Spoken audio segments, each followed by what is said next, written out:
My name is Elise. I'm 27 years old, and I've always hated the sound of crystal glasses clinking against marble. Tonight, it echoes around me like laughter I can't join. We're in the grand dining room again. The chandelier above me is older than I am. Baccarat imported from Paris. And everything in this house seems to glitter, just a little too cold. They're toasting my cousin Hannah tonight. Law degree from Yale, blonde curls, picture-perfect fiancé, pearls that used to be mine. Her chair is at the head of the table now. Mine isn't anywhere. I'm standing behind a pillar, just far enough from the light to not exist. It's strange. I grew up in this house. My earliest memories are of racing down the same staircase barefoot, of hiding under the same table when I was little, back when Grandma used to smile and tuck homemade cookies into her sleeves, whispering that I was her little shadow, that I had her eyes. But I never sat at this table as a daughter, only as a shadow, a helper, just the nanny's girl. Even now, I catch Mrs. Ashcroft, the housekeeper, glancing at me like I've overstepped, as if I don't belong in this dress, or with this posture, like I should still be wearing my mother's apron and refilling their champagne. No one really invited me. They probably assumed I wouldn't come, but Grandma asked for me. That's why I'm here. 3 nights ago. She slipped a note into my hand while the rest of them looked away. Her skin was parchment, her fingers trembling, but her grip was stronger than anyone knew. Elise, she whispered, after I'm gone. Read this. Alone. Not before. It's still folded in my clutch. Heavier than gold. She died this morning, and no one cried. Not even Hannah. Especially not Aunt Miranda. Her voice didn't even shake during the eulogy. She was the pillar of this family, she said, adjusting her diamond necklace. We'll honour her memory by continuing the legacy she built. Their legacy, not mine. My mother worked for them for 27 years. She raised Hannah and William while I sat quietly beside her, blending into the wallpaper. My father, I never met him. They always said he was just some boy who left when things got hard. I stopped asking when I was 11. But I remember one night, when I was about 13, I heard Grandma arguing with Aunt Miranda. I was half asleep, but I remember the words. She's not just the help's child. Miranda, Grandma had snapped. You know that. I pretended I didn't hear. Pretended I didn't spend the next 5 years wondering what she meant. Now I wonder if the answer is in this letter. A waiter offers me champagne. I shake my head. I want clarity, not fog. Across the room. Hannah raises her glass and the room claps politely. She flashes that rehearsed smile, the one that always made people call her the future of the family. I wonder if she knows how temporary everything can be, because I'm not the girl I used to be. I left this town 6 years ago and built a life they never asked about. I have my own apartment, my own nameplate on a desk, my own bank account untouched by Ashcroft money. But that doesn't mean I've forgotten. Doesn't mean it didn't sting every time they said, "We're family," with me standing just outside the frame. Tonight, something feels different, like the air is holding its breath. I excuse myself and walk upstairs, heels silent against the hallway rug. I find the quietest guest room and shut the door behind me. The letter is still warm from my palm. I unfold it, and I read the first line. Elise, if you're reading this, it means I've finally gone, and the truth can stop dying in silence. My breath catches. You were never just the nanny's daughter. You were always mine. The paper trembles in my hands. Outside, laughter erupts again. But it's far away now. Everything I ever believed about who I am. It's about to shatter, and I'm ready to find every broken piece. The room spins, but I don't move. The words on the page feel like a scream buried in velvet, loud in my chest, silent in the air. You were always mine. My hands tremble as I lower the letter into my lap, but my mind is racing in 1,000 directions. I reread it once, then again. Each time, the meaning sharpens like glass in my throat. Grandma was my mother. How could that be true? I press the letter flat against the desk in front of me. It's handwritten, in her familiar looping script, the same script that filled birthday cards and recipe notes, warm and unassuming. But this is different. Every word feels like a secret unspooling. They forced me to hide you. Elise, I was 46 when I had you. The scandal would have ruined everything. So, they made me give you to Margaret, your nanny in name, but more of a mother than I was allowed to be. She agreed to raise you, and I stayed close by, but I was never permitted to claim you. Not while my reputation mattered more than my blood. I blink, and the words smear through the tears I didn't realise were falling. My heart is hammering. Everything I've known is a lie. My mother, Margaret, she was everything to me. Gentle, strong, quiet in her strength. She taught me how to braid my hair, how to wrap presents with clean corners, how to stand still and smile when people looked past me. She was love. But now, was she never meant to be my mother at all? Or did it not matter? A sound at the door makes me flinch. I shove the letter back into my clutch, fast and clumsy, but no one enters. Just a maid walking past, laughing softly into her phone. I exhale. The weight of everything presses down on me like a second body in the room. My throat tightens. My skin feels too small. I want to scream, or run, or ask someone, anyone. Why, but who would I ask Aunt Miranda? No, she's the one Grandma argued with that night. She knew.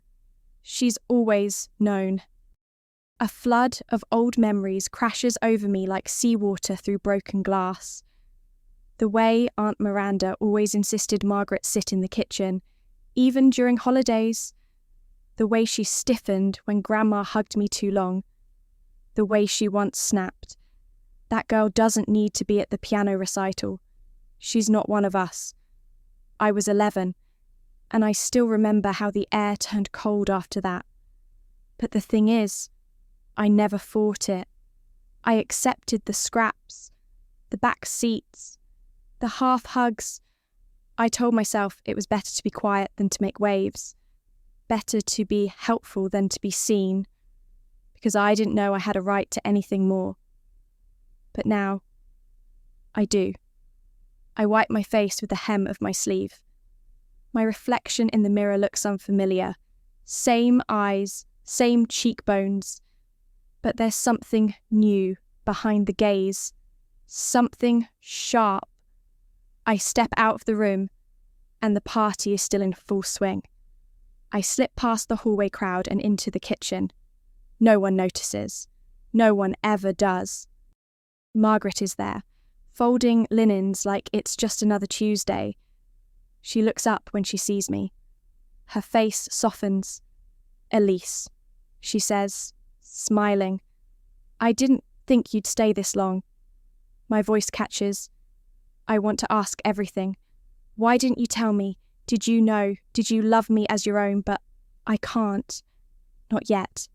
Instead, I just say, I needed a moment. She nods gently. You always did like the quiet corners. I want to fall into her arms and pretend none of this happened. But I can't unsee the truth now. I leave the kitchen and walk out onto the veranda. The night air is cooler than I expected. In the distance, the garden lights flicker, pale gold against the dark hedges. And I realise something. This house, this legacy, it's mine. Not through inheritance, not through blood, but because I was built inside of it, shaped by every silence, every cold glance, every backhanded compliment meant to remind me I didn't belong. But now I know the truth. I did belong. They just didn't want me to. And that changes everything. The next morning, the house feels like it's holding its breath. Breakfast is served on the long veranda table, just like always.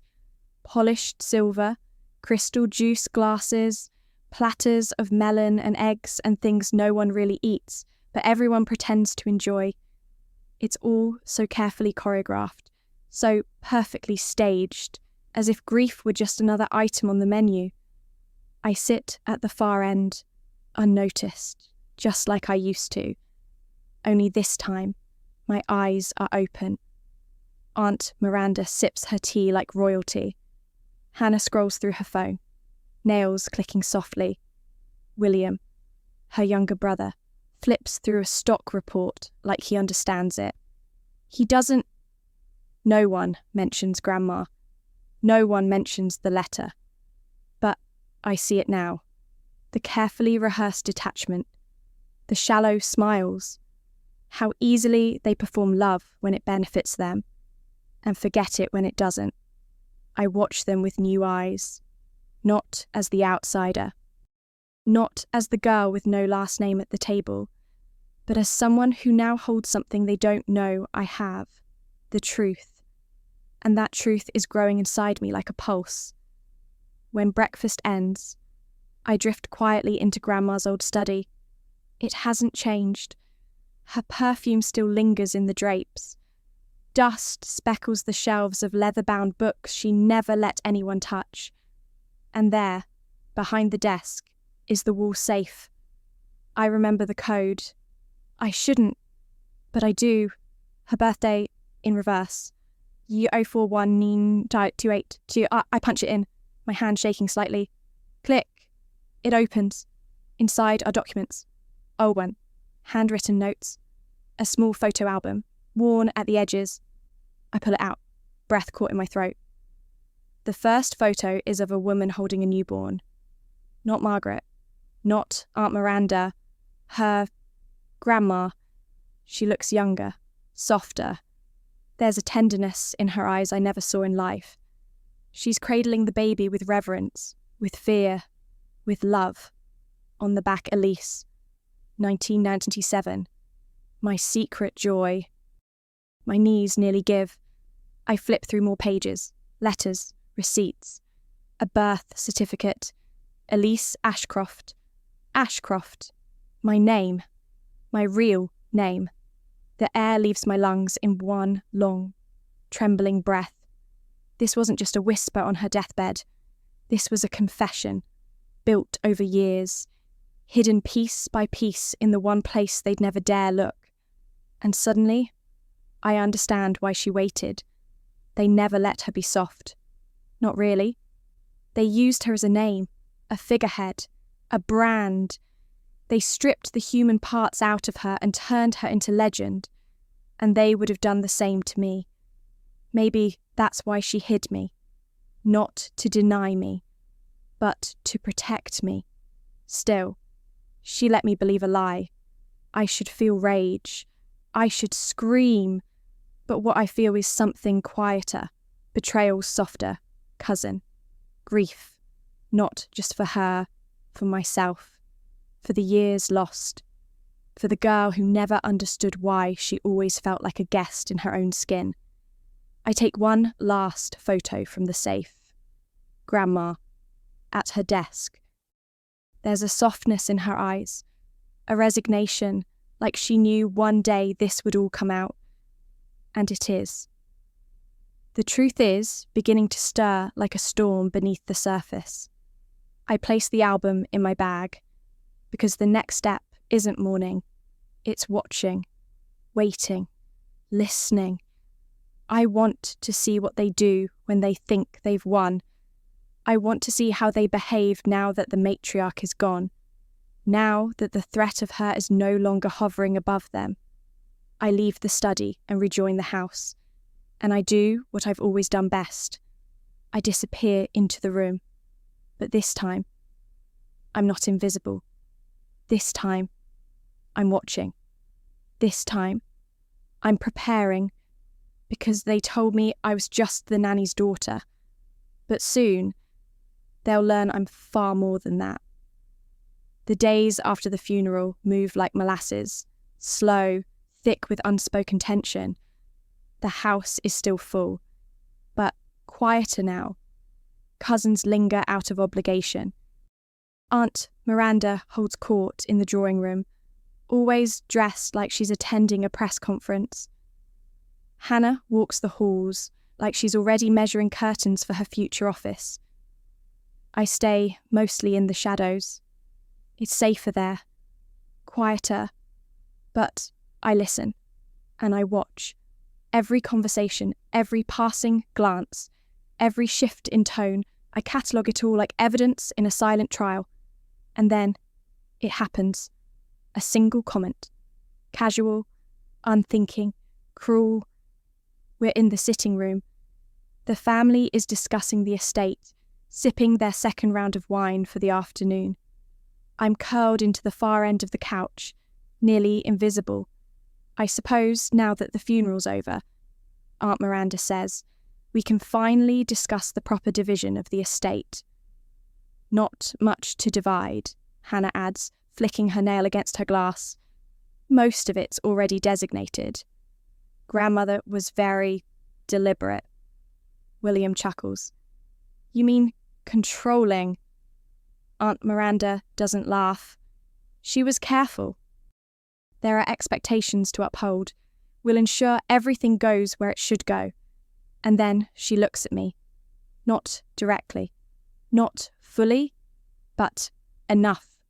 A flick of the eye. A tightening of the jaw. She left a modest endowment for Margaret. Of course, she continues, voice light, and a gesture for Elise. Very generous, considering, I believe it was phrased as a thank you. The words hit like ice water. Thank you. Like I was a guest. Like I served. I feel heat rise behind my eyes, but I don't react. Not here. Not now. Because this isn't about money. It never was. This is about erasure. And I'm done letting them do it. I stand slowly, calmly. I'd like to review the will.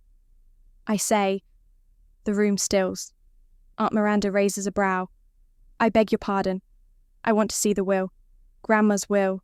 The full document. Silence. Then William snorts. Why would you need to? It's been reviewed by the attorneys. Everything's in order. I'm a beneficiary. I say evenly. And I'd like to read it.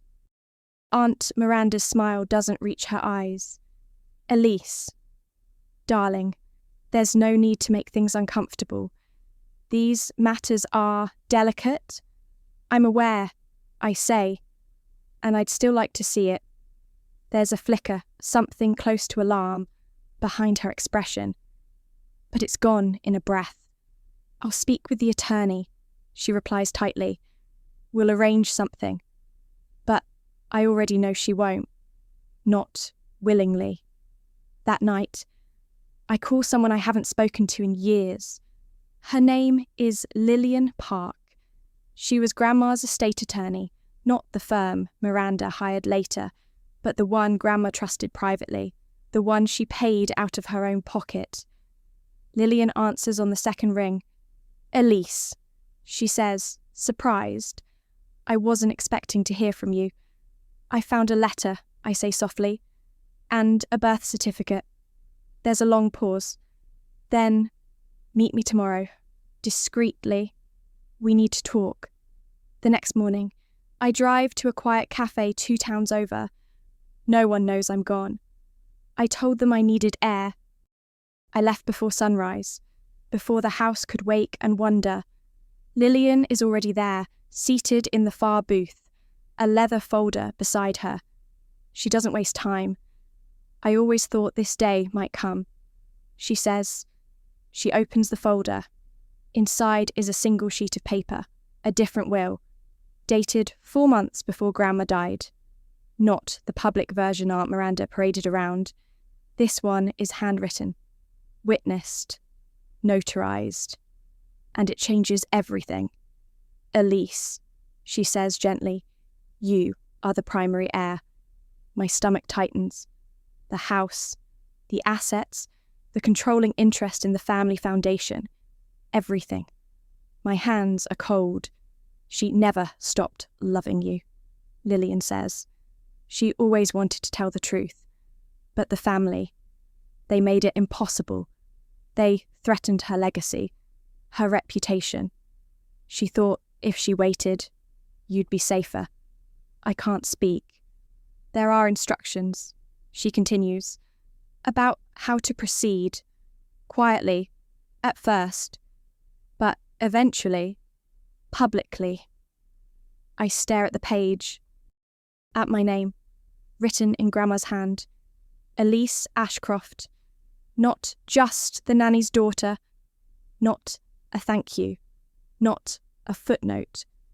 The story they told, the one where I was an extra in their grand legacy, is unravelling, and I'm ready to pull the thread. I drive back with the will tucked in my coat like it's made of glass. Not even the sound of the tyres on the gravel drive can quiet the ringing in my ears. When I walk back into the estate, no one notices. They're too busy, Hannah laughing too loud at something William said, Aunt Miranda in the sunroom with a glass of wine at her lips and a storm behind her eyes. It's all surface. They have no idea what's coming. I go straight to the east wing, Grandma's private suite, now empty, shuttered like a tomb. The housekeepers haven't touched it. No one dares. It's like they're waiting for it to dissolve on its own. I close the door behind me, pull the folder from my coat, and sit at her old writing desk. The one where she wrote me bedtime notes as a child when I was too scared to sleep alone. The will is real, legally witnessed, filed under an independent trust through Lillian's firm. Quiet but binding. The assets, the estate, the foundation, they're mine. A ghost of a smile tugs at the corner of my mouth, but it doesn't last long, because now comes the hard part, telling them, not now, not yet. I need to be precise, strategic. I need to make sure the truth isn't just heard, but believed, because people like Aunt Miranda don't bend. They snap, and when they do, they take everything with them. I tuck the will into a locked drawer. Then I open a small box I found in the back of the safe earlier. Inside, an old USB drive, dusty and forgotten. I plug it into Grandma's ancient desktop. Files appear, audio recordings, dozens of them. One is labelled April 7th, Miranda. I click it. Grandma's voice crackles to life, frail, tired, but steady. You never forgave me. Miranda, I see it in your eyes. Every time you look at Elise, she's not a stain on this family. She's the only part of it that's still honest. There's a pause. Then another voice, sharp and tight. Aunt Miranda, you think this won't destroy everything? That girl is the product of shame, of weakness. You were reckless. Grandma again. No, I was human, and I will not let you erase her. I sit back, heart thudding. There it is, proof. Not just that they knew, but that they hated knowing. I open another file. May 19th, final letter. This one's shorter. Grandma's voice wavers more. Elise, if you're hearing this, then everything else has failed. They'll lie. They'll twist it. But trust your memory. Trust the feeling you've had all your life, that you were meant for something more. You were. I am sorry for the silence, but Silence was the only way I could protect you. Until now. My throat tightens. She tried. In her way. She tried to leave me something solid, something louder than their denial. And she did. I save the files, make copies, backups. I send one to Lillian, one to a private email only I can access. I'm not naive. I know people like Miranda play dirty. If she smells a threat, she'll come for it teeth first. But this time, I'm not defenseless. I'm not a scared girl watching the world happen around her. I'm the one holding the story, and I get to decide how it ends. Later that evening, I walk into the dining room during cocktails. The family is gathered like nothing's changed, laughing, sipping, waiting for the estate to be sliced like birthday cake. I sit down across from Miranda. She barely glances at me. You look tired. Elise, she says. Long day, I meet her eyes for the first time since the funeral. Not really. I say just enlightening. Her smile falters. A fraction. But I see it. She knows something's off. I lean back. Let her squirm. Because she thinks I'm still quiet. Still easy to dismiss. Still the girl with no name and no place. But she's wrong. The storm is coming. And I've already started writing the ending. The next morning. The sky is grey, flat, heavy, undecided. It mirrors the house. Tense. Waiting. I stay in my room through breakfast. No one knocks. No one asks. It's as if I've returned to my natural state, unseen, unfelt, presumed compliant. Let them think that. Because while they sip espresso and decide how to carve up what isn't theirs, I'm downstairs, in the cellar, digging, literally. Grandma's journals are still here. I remembered where she used to hide them, in a cedar trunk at the back of the wine cellar, wrapped in silk scarves and old letters from her travels. It used to be her world, this place, a secret refuge of pages and perfume. Now it's mine. I pull out a thick navy blue book, leather-bound, smelling faintly of lavender and paper that knew sorrow. Inside, her handwriting loops across the pages, unguarded, raw, unfiltered. And suddenly I hear her voice, not polished like in the recordings, but honest, weary. They told me a child at my age would ruin me, that I had too much to lose. But when I looked at her, when I looked at you, all I saw was something worth risking everything for. Miranda wanted the legacy. I only ever wanted peace. Elise isn't my mistake. She's my correction. I pause. The words blur. And then I turn the page. If they find this, they'll twist it. That's why I've given the real will to Lillian. That's why I've recorded the calls. That's why I've trained her to ask questions when Miranda starts to circle like a vulture. She'll come for the house. She always does. But, Elise, this house is yours. Not just the title deed. The bones. The memory. The breath of the walls. You are what's left of the part of me they never killed. I close the book and press it to my chest. I don't cry. Not yet. But I feel the pressure building, like water against a dam. And it's not grief anymore. It's clarity. That afternoon, they call a family meeting. I'm not invited, just included by proximity. We thought it would be good, Aunt Miranda says, lips tight, to discuss next steps. Since the attorneys will be finalising things this week. Finalise what? Exactly, I ask, folding my arms.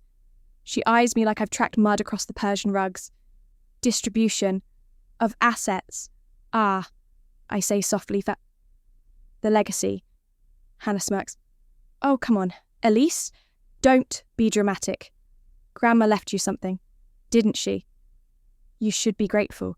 Grateful. The word curdles in my stomach. I pull out the copy of the real will and slide it onto the table. Face up. What's this? William asks, reaching for it. I say, it's the part you forgot to mention. They read, or try to, but the room thickens with heat before they even get to the second paragraph. Where did you get this?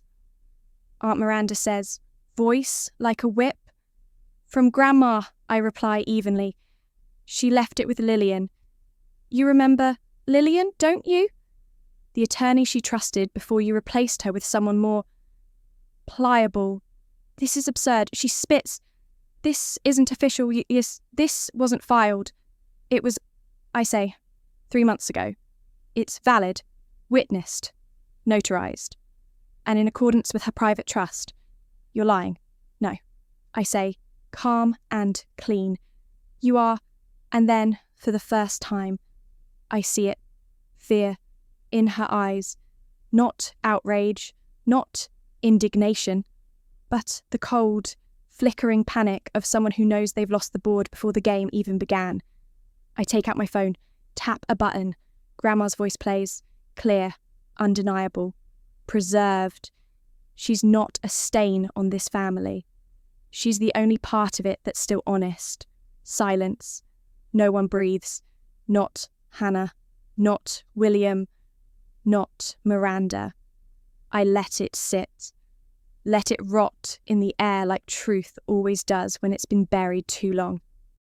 I'm not here to fight, I say softly. I'm not even here to take anything from you. But I won't be erased anymore. I stand, and I leave the room, behind me. The silence grows sharp. They don't follow. They can't, because the house doesn't belong to them anymore. And neither does the story.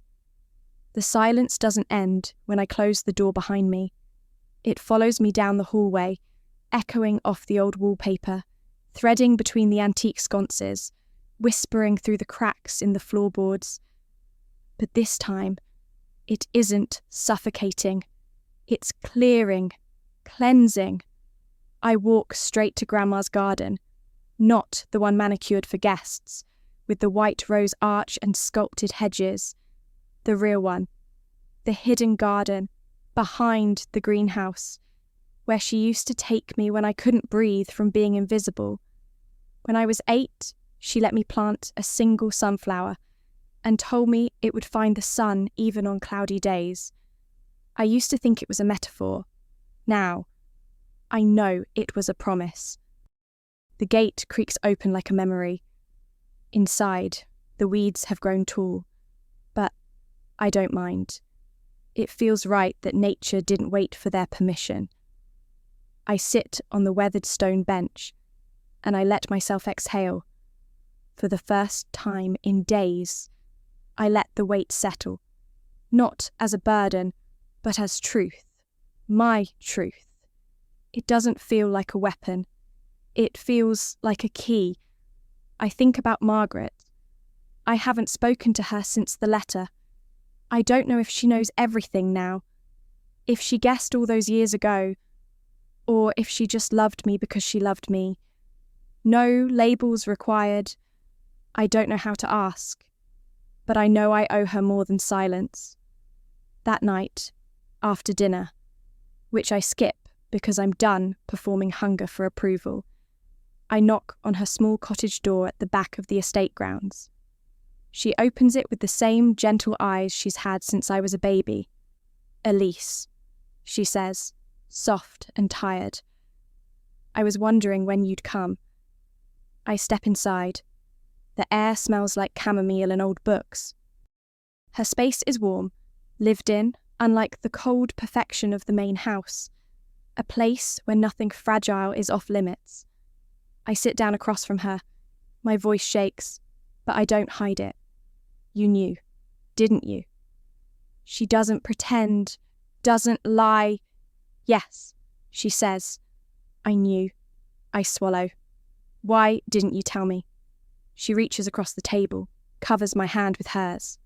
It's smaller than I remember, because it wasn't mine to tell.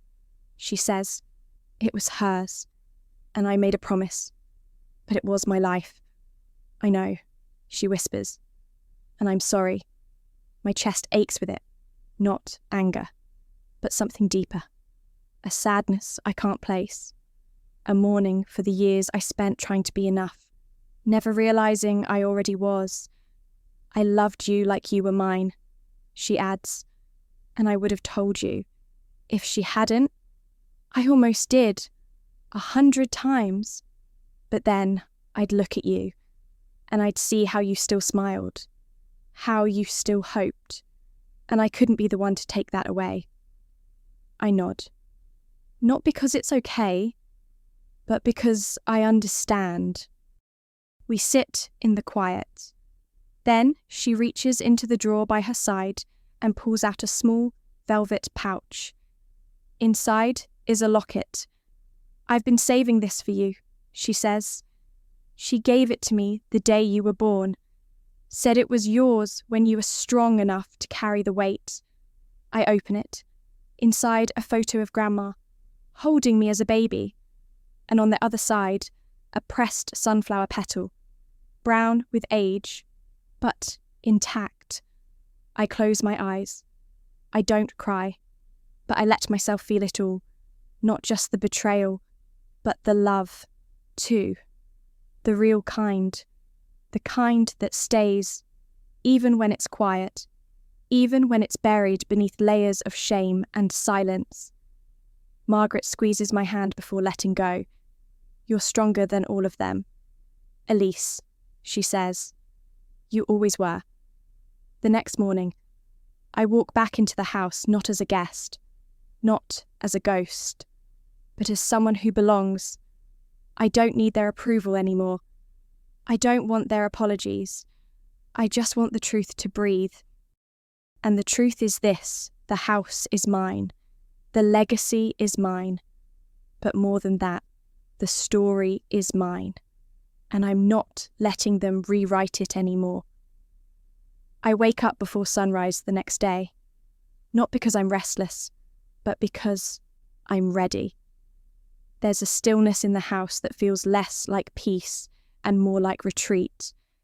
I can feel them recalculating, circling the wagons, deciding whether to grovel or attack. It doesn't matter. The game they played is over. The breakfast table is emptier than usual. William is gone, fled back to the city, probably calling lawyers who owe him favours. Hannah isn't wearing pearls this morning. She doesn't look up from her phone, but Aunt Miranda sits at the head, perfectly composed, as if nothing has changed, as if she can still command the room with posture alone. Elise, she says, coolly, I'd like to speak with you privately. I fold my napkin. Of course. She leads me into Grandma's old conservatory, a glass room blooming with green silence and heavy memory. We used to drink tea here. Now it feels like a courtroom. She shuts the door behind her. Sharply.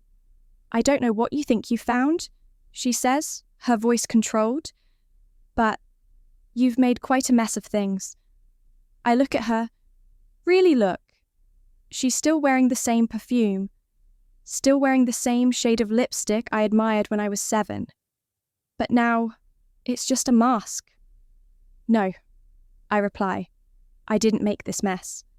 I just stopped pretending it wasn't there. Her jaw tightens. Your grandmother was unwell toward the end. Confused. Sentimental. She made emotional decisions. That document you're flaunting, it's not what she really wanted. I take a breath. I have her recordings. She falters. Only slightly. But it's enough. You're not the victim here. Elise, she continues. You were given everything you needed. You were cared for. You were included as much as you could be. Included like a pet. I snap. Like a favour. Her eyes flash. Don't be dramatic. I'm not. I say, I'm done being quiet. I pull out my phone and set it on the table between us. A flash drive, a printed copy of the notarized will, the photo album. I don't need your validation, I say softly. But if you continue trying to undermine this, I will go public. She stares at the pile like it's radioactive. You would drag the family name through the mud. No, I reply. I'll let the truth do that. A long pause.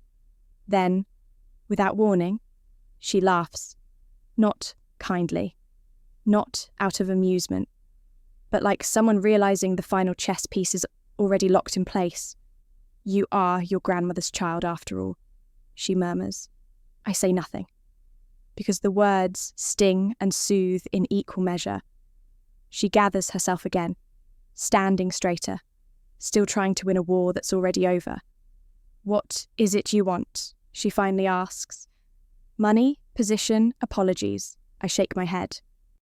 I want the board seats transferred quietly. I want my name on the trust. And I want full access to Grandma's foundation files. No red tape, no delays. She hesitates. I'm not here for revenge. I say, I'm here for restoration. Silence. Then, the faintest nod. We'll draw up the papers. I rise. And one more thing. I say, turning back at the door. I want Margaret moved out of the staff quarters. Give her the garden suite. She raised me. She's earned sunlight. Miranda doesn't argue, because now she can't. I leave her alone in the conservatory, surrounded by orchids and regrets. That afternoon, I walk into the foundation office for the first time not as a visitor, but as its director. Grandma's name is still on the wall. I run my fingers over the lettering, the engraved gold. Tomorrow. I'll meet with the lawyers. Then the board. Then the auditors. There are decisions to be made. People to fire. People to protect. But today, I sit at her desk, and I let the silence wrap around me like a new skin. Not because I'm alone, but because, finally, I am whole. The boardroom smells like dust and forgotten power. It's early, just past 9, and already the air is dense with the quiet resistance of men who don't like being told what's changed. There are 10 of them seated around the polished walnut table, all of them in their 60s, all of them loyal to their Ashcroft name, or more accurately, to Aunt Miranda. They look at me the way people look at a locked door, mildly curious, faintly irritated, and hoping someone else will deal with it. I sit at the head, the seat that used to be Grandma's. I say nothing for a full minute. Let it simmer. Then I open the portfolio and slide the updated trust deed across the table. This meeting is to confirm my appointment as Executive Director of the Ashcroft Foundation. I begin. The revised will, executed on March 14th, names me as sole inheritor and controlling voice. They shift in their seats. Some glance at each other. One man, Prescott, I think, clears his throat. Miss Elise, he says, voice measured, with all due respect. These changes were unexpected. We've been operating under Miranda's leadership for decades. I finish. And yet, the foundation hasn't expanded its outreach footprint in 5 years. Your grant approval process is slow and deeply biased, and your last 3 community initiatives failed to reach even 50% of target beneficiaries. Silence. I smile, thin and exact. I'm not here to destroy what she built. I'm here to return it to what Grandma intended. One of the other men, Stanton, maybe, leans forward. And what exactly do you believe she intended? I pause. Then I reach into my folder and pull out one of Grandma's letters. Not to me, but to herself, from her journals. I had it transcribed, dated, and signed by Lillian as supplemental testamentary intent. I read aloud. The foundation must never become a vehicle for vanity. It exists for the invisible, the overlooked, the ones with no names. If it forgets that, it fails me. When I finish, the room is very, very quiet. I see something flicker in their expressions. Not warmth, not agreement, but awareness. A shift. I've come armed with truth. Not rage, not threats, just truth. It's harder to argue with. The vote passes, 6-4. Miranda's allies still resist, but they know the tides have changed. I walk out of that room with full control of the Foundation's assets, staffing, and direction. The first thing I do is draft a list of changes. Reallocate funding to women's shelters, audit the nepotistic contracts, suspend 2 ongoing real estate deals Miranda pushed through without full approval, and, most importantly, I contact every former employee Grandma personally hired who was later quietly pushed out. They get letters from me that afternoon. No press, no theatrics, just quiet justice. Back at the estate, Hannah finds me in the library. She looks exhausted, eyes shadowed, lips pursed. There's something brittle in her posture, like she's pretending the floor isn't cracking beneath her. "You really did it," she says. I nod. I did. She hesitates, then lowers herself into the armchair across from me. "I used to think you were pathetic," she says bluntly. "Always hovering, always trying to belong." I say nothing. "I didn't know you were her daughter," she adds. "You weren't meant to." Another long silence. Then she swallows. I don't know what to do now. I meet her gaze. "You can stop pretending." That's a start. Her laugh is tired, real. "You know what the worst part is," she says. "You belong here more than I ever did. And I always knew it." She stands. "I'm leaving tomorrow." I nod. She reaches the door, pauses, and adds, "For what it's worth, I'm glad the house is yours." Then she disappears into the hallway. And, for the first time in my life, I don't feel like I'm watching from behind a glass wall. I feel like I'm standing in the centre, not because I fought my way in, but because it was mine all along. The rain begins just after midnight, soft at first, more a hush than a storm, then heavier, deliberate, as if the sky itself is exhaling. I open the French doors of the master bedroom, the one no one dared touch after Grandma died. It smells like cedar and violets and something older, the kind of silence only memory knows how to keep. I left the light off. I prefer the dark tonight. It suits me. Outside, the garden is soaking. The stone paths are slick, the trees whispering secrets between their branches. I wonder how many nights Grandma stood here just like this, trying to balance what she had built with what it cost her to keep it intact. Now it's my burden, but somehow it doesn't feel heavy. It feels deserved. I sit at her vanity, fingers tracing the edges of her old stationery set, the same kind she used when she sent me notes tucked into drawers when I was little. One of them still sits in my keepsake box, its corners worn from too much reading. "You are allowed to bloom in places that told you to shrink." I never understood it as a child. Now I do. There's a knock at the door. I expect it to be Miranda, or some last-ditch emissary trying to renegotiate the future. But when I open it, I see William. He's soaked through, his coat sagging, eyes wide and glassy. He looks less like a man and more like a child caught in a story that turned on him too fast. "Elise," he says. "Can I come in?" I hesitate, but then I step aside. He stands awkwardly in the centre of the room, staring at the old photographs still hanging on the wall, the ones where he and Hannah are front and centre, and I'm somewhere in the back, cropped by shadow. I didn't know, he says, about you, about her, any of it. I believe you, I say.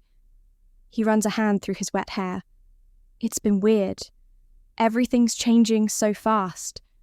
Hannah's gone. Mum's locked herself in the study, screaming into phone calls. And you. He looks at me like I'm someone he's never really seen until now. You're not who I thought you were. I never was. He nods, slowly. I just wanted to say, I'm sorry, for all the times I didn't see you. Or worse, the times I did see you and chose to act like I didn't. I don't soften, but I don't turn away either. Do you want anything from me? William, I ask quietly. An apology back. A truce. A shortcut to closure. He shakes his head. No, I just want to stop lying, even to myself. I study him. The way his eyes won't quite hold mine. The way his shoulders sag like someone finally too tired to pretend he's not lost. Then, start there. I say, with yourself. He nods again and leaves without waiting for anything else. I close the door behind him, lock it, and return to the vanity. The thunder is closer now. I pull out Grandma's old box of correspondence, letters she never mailed. I've read some, but not all. One is addressed to me, sealed with red wax. I hesitate, then break the seal. Inside, her handwriting is shaky but still hers. If you're reading this, then it means the truth found you. I prayed for that, not loudly, quietly, like I prayed for rain during drought. You were the secret I never stopped loving. The one thing I got right in a world where I was trained to be wrong. I gave you to someone who could love you safely. But I watched you grow from the corners. I cheered for you from the shadows. And now, I hope you forgive me. Not because I deserve it, but because you do. The paper trembles in my hands, but I hold on. I fold it carefully and tuck it into the locket I now wear around my neck. Outside, the lightning cuts across the sky like a final slash of truth. And I smile, not because I'm happy, but because I'm free. I wake up to a silence that feels different. Not the stiff, calculated kind that's wrapped this house for decades, but the softer kind. The kind that waits. I dress slowly. No rush. No one is chasing me anymore. In the hall, I pass by the gallery of family portraits. The Ashcrofts, oil-painted and perfect, generation after generation lined up like a museum of quiet tyranny. I used to stand here as a child, studying the frames, wondering why no one ever looked like me. Now, I know why. But soon, that will change. Downstairs, I meet with the portraitist Grandma commissioned before her health declined. A woman named Celine, sharp-eyed and discreet. Grandma never got around to sitting for her final portrait. She wanted something different.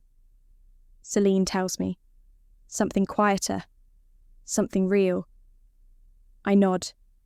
She always knew she'd run out of time. I say, but she still planted things anyway. We choose a new room for the piece, not the main gallery, not the Great Hall. The small reading room, the one where Grandma used to knit when she thought no one was watching. The place where truth can live without a spotlight. In the afternoon, I walk the halls of the Foundation's downtown building. People glance up as I pass, the way they always did with Miranda. But I don't command with fear. I don't want to. My leadership is quieter, but it leaves no room for confusion. I sit in on meetings. I listen to stories of underfunded shelters, of single mothers overlooked by legacy programs, of mental health initiatives crushed beneath bureaucracy. I take notes, ask questions, And at the end of each meeting, I do something that startles them all.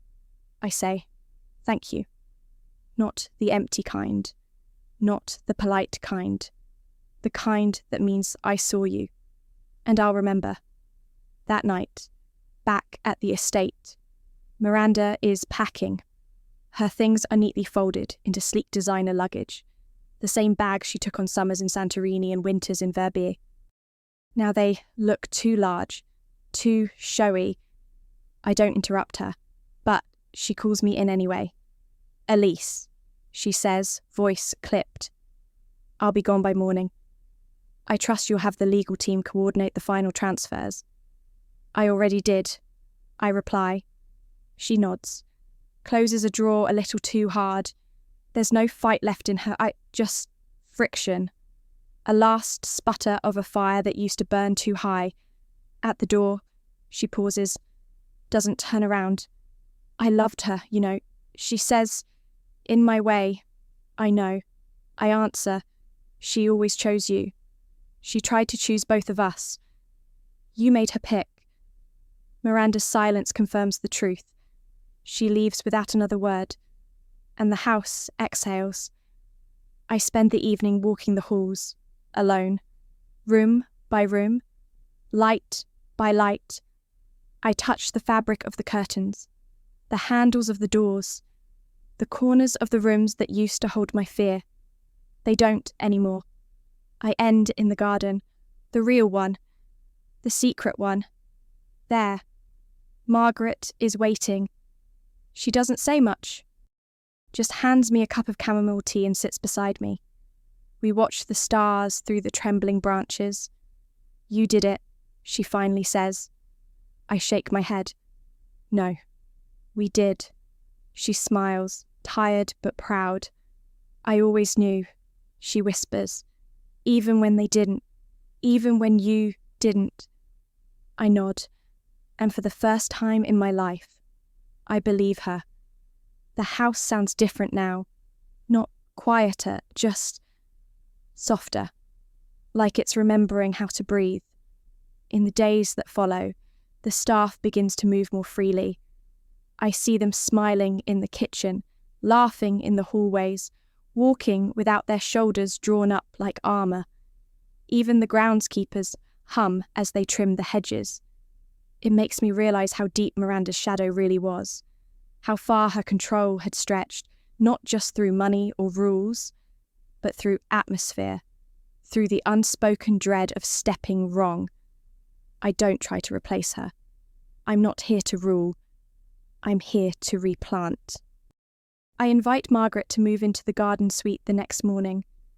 She resists at first, hands up, modest, shaking her head like the very idea of luxury would split her spine. "I'm fine where I am," she insists. "You don't have to give me anything." "I'm not giving you something," I say. "I'm returning what was taken." She stares at me, and I can see it, the ache of years lived in someone else's shadow, the unspoken weight of sacrifice. Then, finally, she nods, and when I hand her the key, she doesn't flinch. She hugs me instead, tightly, the kind of hug that says, "You are mine, always were," and I hold her just as tight. The house watches us, but this time, it doesn't judge. A week passes, then another, and I receive a letter. It's not from Hannah or William. It's from a name I don't recognise. A woman from a small town 2 states over. Inside is a handwritten note. "Delicate and careful. Your grandmother sponsored our school after the floods in 2009. We never knew her name. She insisted it be anonymous. She changed our lives. Attached is a photo of a classroom rebuilt from what was once rubble. Kids smiling, teachers crying. I stare at it for a long time. Then I walk to the study and pull out Grandma's old files. Not the estate ones, not the legal ones, but the personal ones. Her quiet records of who she helped, when, and how. There are dozens, hundreds. She didn't build a foundation for legacy. She built it as apology, as redemption. She spent her life trying to undo the parts of herself she wasn't proud of. And now, I get to continue that, but with no more secrets. The next board meeting feels different. More curious eyes than cold ones. More respect than resentment. I walk in, not as a threat, not as a disruption, but as a leader. We'll be revising the Foundation's charter, I tell them. Effective immediately. They shift, murmur. I pass around the new document. They read it, slowly, some with tight expressions. But I speak before they can object. My grandmother gave her life to maintain a name, and in doing so, she often gave it to causes no one else wanted to see. Mental health clinics, immigrant aid, women's prisons. She gave without being known for it. I pause. That's our legacy now. We don't serve power. We serve people. And no one argues. Not this time. Because the truth, when spoken clearly, leaves no space for fiction to survive. That night, I walk back through the house barefoot. The tiles are cold against my skin, but it grounds me. The walls no longer whisper shame. They whisper memory. I stop in front of Grandma's portrait, the new one, finished only hours ago. It's not the glossy, regal image I expected. Celine painted her in the garden. No pearls, no pose, just a woman kneeling in the dirt with her sleeves rolled up and her hands covered in soil, smiling. She looks happy, real, seen. For the first time, I stare at the painting until the house dims around me. And then I whisper, "Thank you." Not because she was perfect, but because she tried. Because she left me enough breadcrumbs to find my way home. And now I'm here. Not as a guest. Not as a secret. But as the daughter of a woman who made mistakes. And then did everything she could to make them right. I've started sleeping with the windows open. Not because the nights are cooler now, though they are, but because I like the sound of the wind brushing through the trees.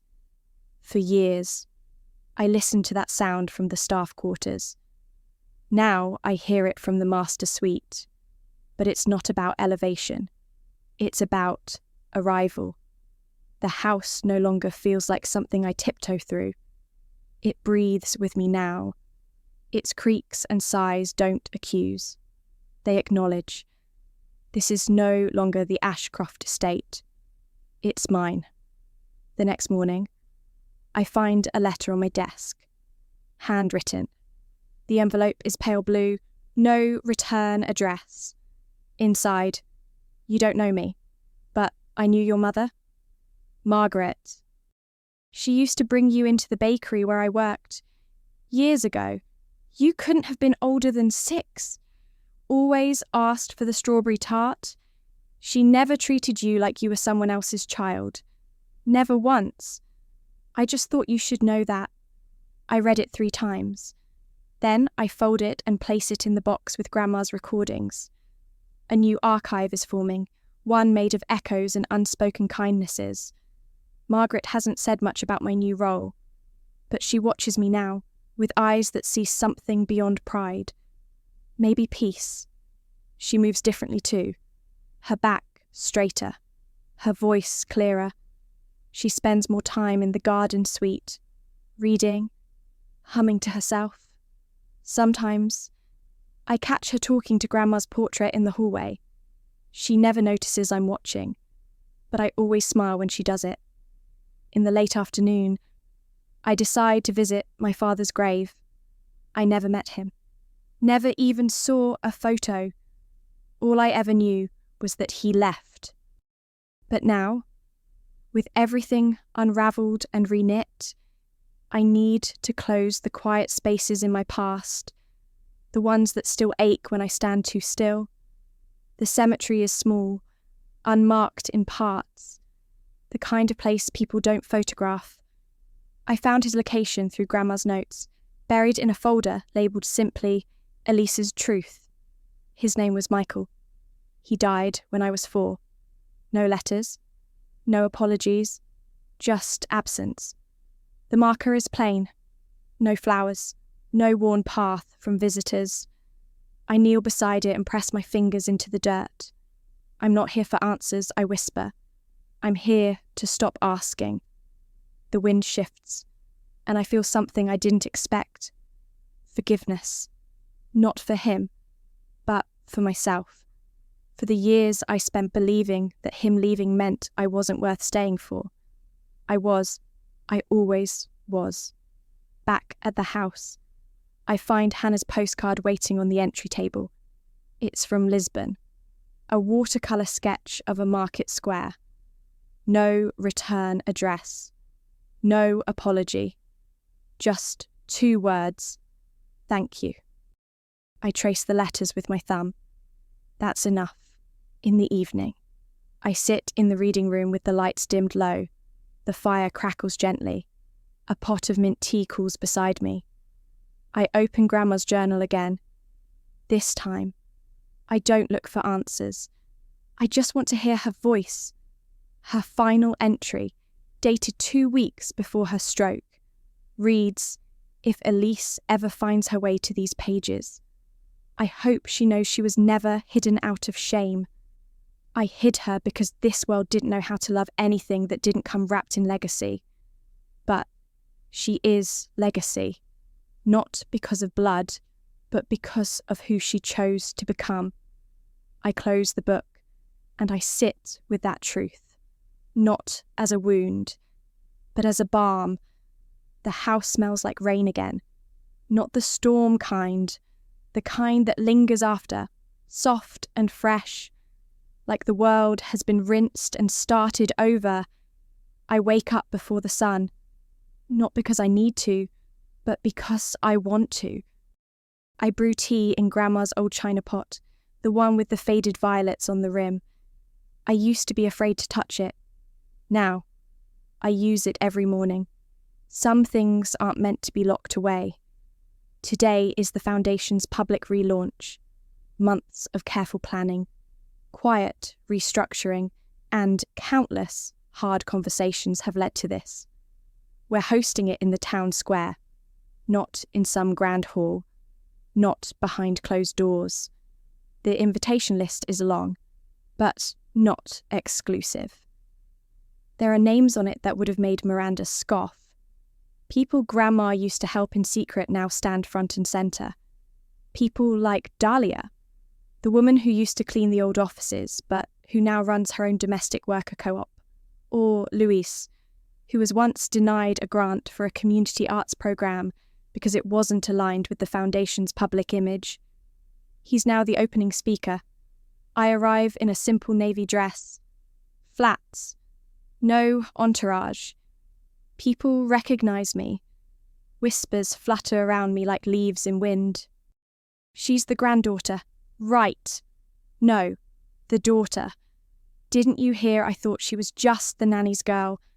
I hear it all. I don't flinch. They can whisper. Let them.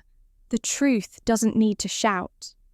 I walk up to the podium as the bells chime from the old cathedral nearby. I look out into the crowd. Young faces, old ones, familiar and new. And then I speak. My name is Elise Ashcroft. I begin, voice clear, steady. For a long time, people saw me as something small, a shadow, a placeholder, just the nanny's daughter. A quiet ripple moves through the audience. But I was never just that. I was never just anything. And neither are you. I glance down at my speech. Then I set it aside. Because this isn't a script. This is a reckoning. My grandmother built this foundation to give voice to the unseen. Somewhere along the way, it became more about image than impact. But that ends today. From now on, we serve not prestige, but people, not names. but needs. Not legacy, but life. Applause breaks like a slow sunrise, hesitant at first, then swelling. In the crowd, I see Margaret. She's smiling, tears shining in her eyes, hands clasped in front of her chest like she's holding her heart steady. I see Hannah, too, standing in the very back. No makeup, no mask, just watching. She doesn't wave, but she nods. And it's enough. Later, I stand alone under the elm tree in the centre of the square. It was Grandma's favourite place in town. She used to say it reminded her that even the most rooted things still had to bend with the wind. I reach into my coat pocket and take out the last letter she ever wrote me. Unopened. I've waited for the right time. Now is that time. I unfold it. Elise, my darling girl. You were the only thing I ever did with both fear and love in equal measure. I gave you up not because I didn't want you, but because I did. So much. It terrified me. But you were never lost. Never abandoned. Just placed gently in the hands of someone I trusted. If you're reading this, it means you've come home. And I hope you've learned what I always knew. You are not made of silence. You are made of story. Tell it, in your way, loud or soft. It's yours. I press the letter to my chest, and for the first time in my life, I feel entirely, unapologetically seen, not as someone's mistake, not as someone's charity, but as someone who has become whole. The final day feels nothing like an ending. It feels like a page turning, quiet, certain, no fanfare needed. I wake to birdsong outside my window. The sky is watercolour blue, smudged with light, and the whole house seems to glow just a little, as if it's been waiting for this breath, this pause, this peace. I don't reach for my phone. I don't rush. I walk barefoot through the house I once drifted through like a ghost. Now, every step lands. I visit each room one last time, not to leave them, but to acknowledge them. The music room, where I used to hide behind the curtains during family dinners. The sunroom, where Grandma once taught me to press dried flowers between book pages and told me they'd keep colour longer than we think. And the old servant stairwell, narrow, steep, where Margaret used to carry me up half asleep after long days spent pretending I didn't care when I wasn't invited to the table. I care now, but differently. I care enough to forgive it, not forget, just release. At noon, I walk the garden path in a linen dress and no shoes, holding nothing but the locket around my neck. Inside the petal, the photo, a piece of her and a piece of me. Margaret meets me by the sunflowers. The ones we planted together weeks ago, they're starting to bloom. Leaving, she asks gently, just for a while. I answer, I need air. I need distance. She nods. She always understands what I don't say. I'll keep the garden growing, she promises. I know. I hug her tighter than before.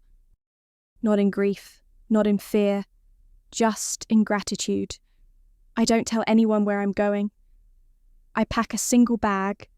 I take the long road out, the back road, the one Grandma used to call the escape route when she needed time away from polished dinners and performance smiles. As the estate disappears in the rearview mirror, I don't feel loss. I feel returned to myself. I drive for hours. No music. Just wind and road and the occasional rhythm of tyres humming on asphalt. Eventually, I stop in a coastal town no one really talks about. No name plaques, no history books, just breeze and salt and the smell of something old and healing. I rent a room above a bookstore, the kind with creaky floors and dust that sparkles in the afternoon light. The The woman who owns it doesn't ask my name. I stay for 3 days. I read. I write. I walk barefoot along the beach. I buy a notebook from the front shelf, leather-bound, plain, and on the first page, I write I was never just the nanny's daughter. I was never just anything. I was the secret. I was the silence. But now, I am the story. On the 4th morning, I take the train back. No limo, no announcement, just me. I return not as a stranger, and not as the forgotten girl in the corner of the family photo. I return as the rightful heir to a story that finally got told. The house is just as I left it, but something feels lighter. It's not weighed down by secrets anymore. In the front hall, Margaret has placed fresh sunflowers in Grandma's favourite vase. A quiet message, a blooming memory. I pause, close the front door behind me, and let the silence stretch around me, not as an emptiness, but a space for what comes next. Because the story doesn't end with revelation. It begins with freedom, and I am free now, fully, finally, irrevocably.